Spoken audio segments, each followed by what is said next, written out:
April 23rd of 2024. And ang oras is, 4:25 na ng hapon. Ang ganda naman dito. Pretty. Andito ako sa pangalawang mosque. Hindi ko na matandaan kung anong name nito. Pero ito yung itsura sa loob. And same thing, katulad ng pinuntahan ko kanina, naka-carpet din. Mas maliit to compare sa pinuntahan ko kanina eh.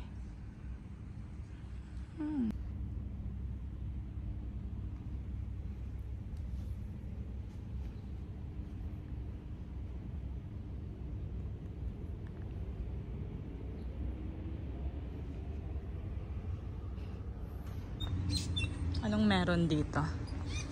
Tingnan natin.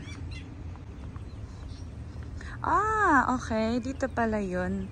Nakikita nyo yan? Nakikita ko yan lagi sa mga vlog eh. Ang tanong, paano ako makakapunta dyan? Kasi magpipicture ako doon. Pero, paano ako pupunta doon? Pwede bang dumaan dito? Ito na naman tayo sa initan na naman. Alam nyo ba, masakit na yung ulo ko. Kanina pa kasi ako gumagala, di ba, paikot-ikot. And sobrang init talaga ng panahon nila dito. Yung weather nila is kakaiba. So nagpahinga ako sa kwarto kanina. Nakatulog ako kalahating oras, pero hindi nawala yung sakit ko sa ulo. So ngayon, ipupush ko to kasi uuwi na ako ng Pilipinas mamaya. So, ayan. Actually, continuation lang to ng vlog natin kanina. Pero I think kasi masyado nang mahaba yun. So I decided to cut na lang. And then, separate video na lang to. Para hindi ako mahirapan mag-edit. Ang tagal-tagal ko na mag-upload. I don't know paano ako pupunta doon. Paano ako gaganon. So, let's see, ha? Okay. May dadaanan pa ba ako dito? Hindi ko alam, eh. Ang ganda ng ano na to, ng tawag dyan, barko. Ganda. Handa, saan yan? Alam niya daan. Pwede kaya akong pumasok dun? Dito, dyan. Parang ganda dyan. Gusto ko dun. Wait. Hanap. Ay, ang ganda. Look. Ito yung likuran. Diyan ako pumasok balik kanina sa loob. Okay. Ang daming tsinelas. Anong meron? Hinihinaan ko lang magsalita kasi hindi ko alam. Mamaya may nagdadasal na or something. Hindi pala pwedeng pumasok. Sayang. May nakaharang, oh. Dito naman naka-close. Sayang naman. Kala ko pwedeng pumasok.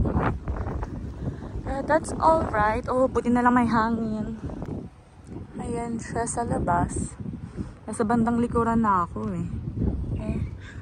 So, sana mag-picture. Kaso, saan ko kayo ipapatong? Dito. Ayan siya ngayon. Ayan, yung araw talaga ang kalaban ko. Tignan nyo, ang ganda talaga ng barko na to, oh. Ganda, no?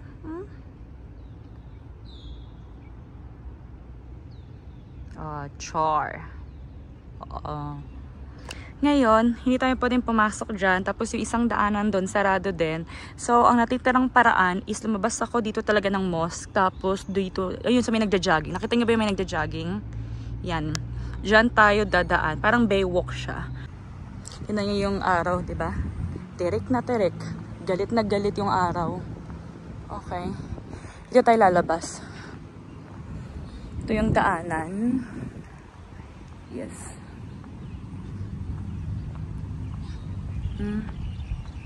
Tapos dito tayo liliko. To the right side. Kita nyo ba sa likuran ko? Ang ganda, no? Pansin nyo ba? Wala na akong energy. Kasi sakit ang ulo ko. Pangalawa, sobrang init talaga. Hindi joke yung hindi joke yung init dito sa Brunei. Ito yung pangalan ng mosque.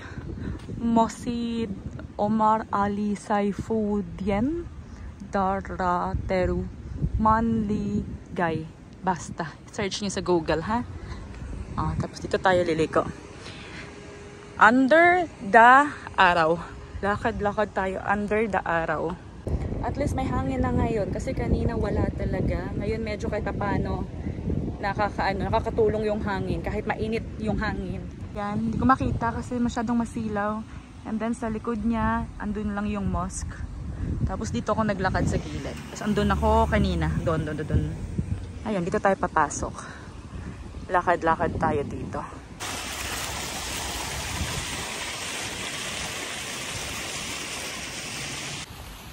Ginamit ko na yung bag ko pantakip ng mukha ko. Ang sakit kasi ng araw sa mukha. So, yan. Nakatulong naman. So, ito yung nadaanan ko ngayon. Diba? Ang gulo-gulo ko. Paano pa kaya nila nakukuha mag-jogging sa gantong oras, no? Sa gantong kainit palalo. Dina-dehydrate na sila. Baka sanay-sanay yan. Kaya pala pumasok dito. I think naman. So, dito tayo dadaan. Hindi na ako iikot doon. Sayang effort. Dito tayo dadaan. Yung mga napanood kong vlog, pumasok sila dito eh. So, means pwedeng pumasok. Dito tayo. Parang ano yan? Coffee shop ba to? Or milk tea shop? Parang kailangan kong uminom. Doon yung mosque sa likod. And dito tayo.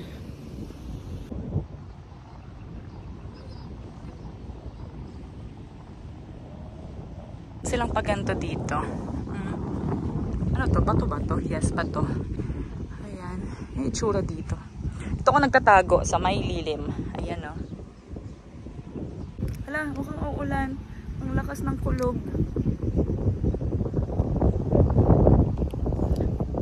May nahanap akong taguan. Tingnan nyo.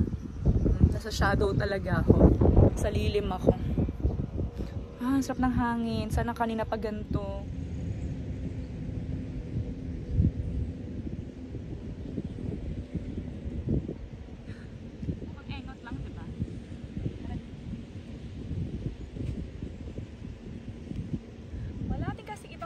Dito, hindi ako makapagpa-picture. Pero ang ganda, look. Ganda, no? Tapos na ako picture-picture, wala namang matino. Kasi lagi nahuhulog yung, natutumba kayo, natutumba yung tripod. So, nag-selfie na lang ako, okay naman yun. Hindi ko naman din i-post yun. Nag-upload pa nga ako ng medyo mas madala sa YouTube kaysa mag-upload sa Facebook or Instagram, diba? So, ayan siya. Ito yung the frame. Asa na yun? Ayun yung the frame. Tapos andito yung mosque. Okay, medyo kumakalma na yung araw. Sana kanina pa ganito. Sana hindi sumakit ang ulo ko. Ay nako. Ang oras is magpa 5:30 na. Diba kala mo wala akong flight mamaya. Pero dito muna tayo. Silipin natin tong tawag nito. Village nila dito. Water village. Ano ginagawa nila? Ano yan? Sasakay sila ng boat. Ito school? Parang school, parang naka-uniform ata sila. I think it's a school. O, diba? Tapos, ayan, teka lang, ang shaky. Ayan.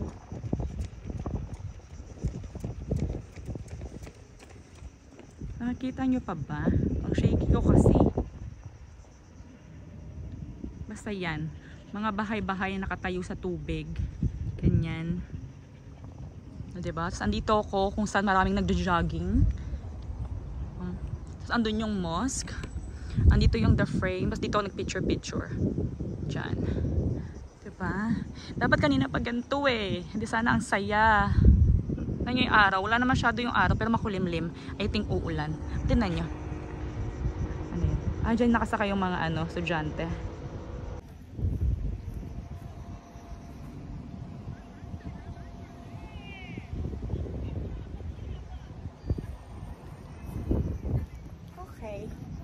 Dumami yung turista ngayon lang. Ayun no, mga Korean. Mga 10 siguro sila. Ayun, nakikita nyo, picture sila. Ayun.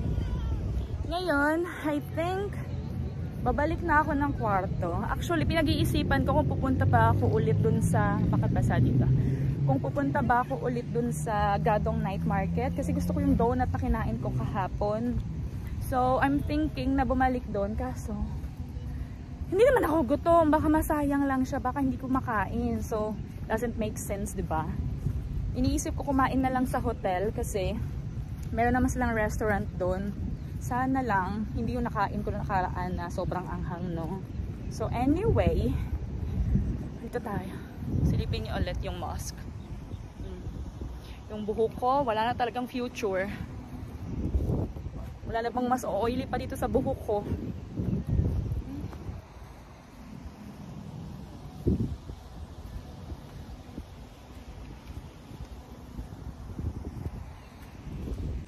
Ayan, andito na tayo ulit. Pero until now, wala pa rin tayo matinong kuha kasama yung mosque. Wala. Hindi tayo successful sa mosque na to. Mahirap siyang kuhaan. Although, pwede ko kayong ipatong dito sa may basurahan. Kita ba yan dyan? Ay, hindi rin naman siya masyadong kita. Wala din. Diba? Kita ang kita. Balik na tayo ng kwarto. Doon na lang talaga ako kakain. Kasi maglolobat na rin ako. Buti na lang dala ko yung power bank ko. Pero ang ganda no.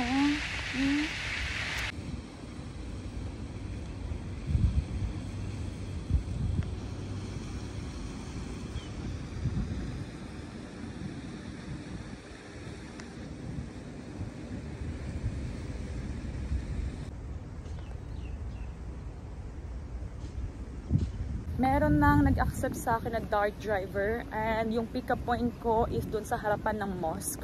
So, dun tayo pupunta. I think ito na yung last dart ride ko. So, ayan. Malapit lang naman to. Isang minutong lakad. Andun na tayo. Alam nyo kung kailan paalis na ako? Ngayon pa naging okay yung weather. Kasi parang feeling ko parang uulan. Kaya gumanda yung weather. Parang kumalma yung araw nila kasi for sure uulan. Ang itim ng langit nila eh. Dito na ako ulit sa harapan ng mosque. Ito siya yung entrance gate niya. And yung pick-up point ng dart ko is right here. Pero wala pa naman. Thank you so much! Thanks! Have a good evening! Bye! Nag-order ako ng food dito sa hotel kung saan ako nagsistay. Ang oras is 6:20 na. Ito may rice, tapos meron ditong chicken curry. Sabi niya, medyo spicy daw to, pero hindi naman masyado. So, ate, umayos ka ate. Meron pang kulang yung chicken, yun na lang naman. Si ate, niloloko ako. Diba sabi niya, hindi daw maanghang to. Sobrang anghang. Tingnan nyo, ang dami pa oh. Pang isang pamilya na sa atin yan. Tapos nagpa-add na lang ako netong chicken kasi hindi talaga kaya.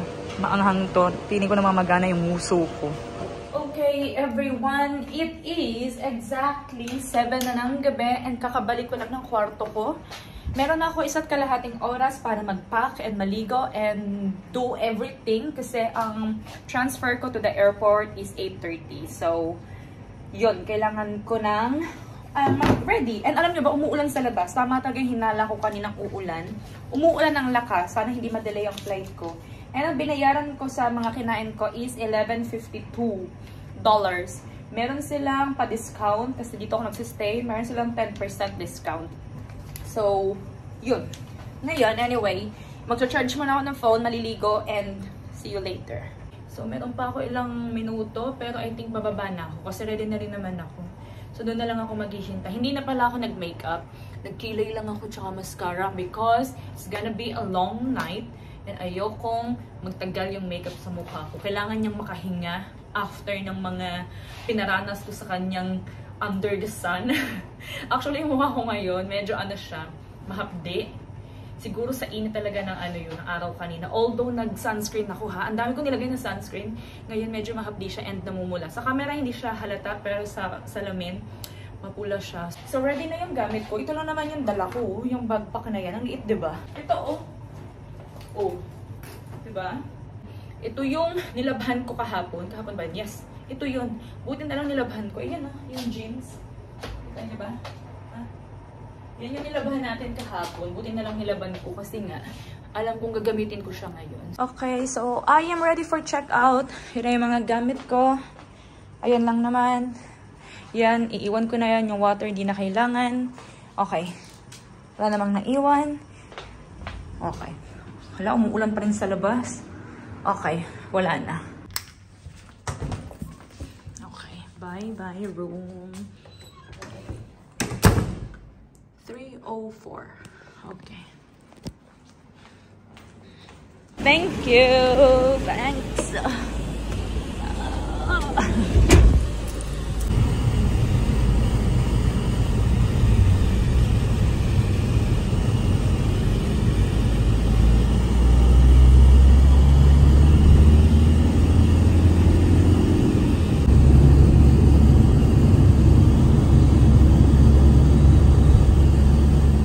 Andito na ako sa airport.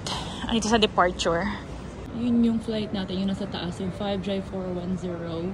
Bound to Manila. 11:40 yung departure. Sana talaga hindi sila delay. Kasi meron akong flight na hinahabol. And dito sa gate number 7.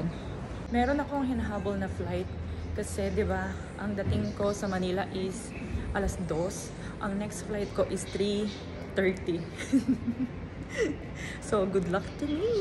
Andito na ako sa boarding gate. Ayun na. Number 7. Siya na tayo. So, hopefully talaga maabutan ko yung flight ko, no? Kasi, pupunta ako ng Cebu. I-meet ko si She doon. So, ang dating kasi, yung plan ha, yung dating namin ng Manila is exactly 2 ng umaga. And yung next flight ko is 3:30 or 3:40. Something nun. Basta wala pang alas 4. Yun yung next flight ko. Eh, diba from the arrival lang naman ng Terminal 3, mag-lift ka lang naman papuntang departure. So, mamaya, tatakbo-takbo na naman tong sa atin yung girl. So, kaya ayun. Pero chill-chill na lang ako dito ngayon. Ayan o. Wala pa yung plane na sasakyan namin eh. Kasi yung sasakyan namin plane papunta na ng Philippines is still on the way. Baka nga hindi pa umaalis yun dun eh. Kasi yun yung plane, exact plane ng sasakyan ng mga papunta pa lang dito.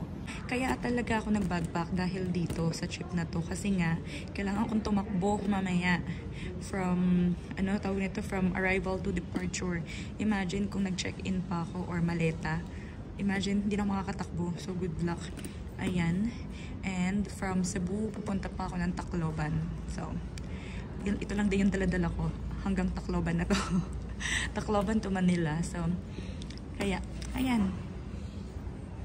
Pero hintayin na lang natin yung departure. Maaga pa naman, 10 pa lang. Okay, ang oras is 10:36 na ng gabi. And for sure, yung Cebu Pacific na yan. Ayan yung galing ng Manila.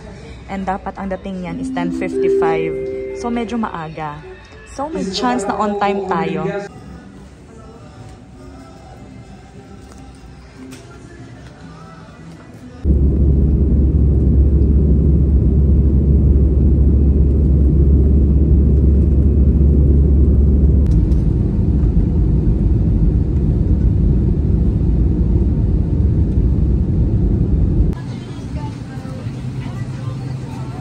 Naghahabol na ako ng flight, nakalabas na ako ng immigration and everything. Ngayon naman, papunta na ako ng departure.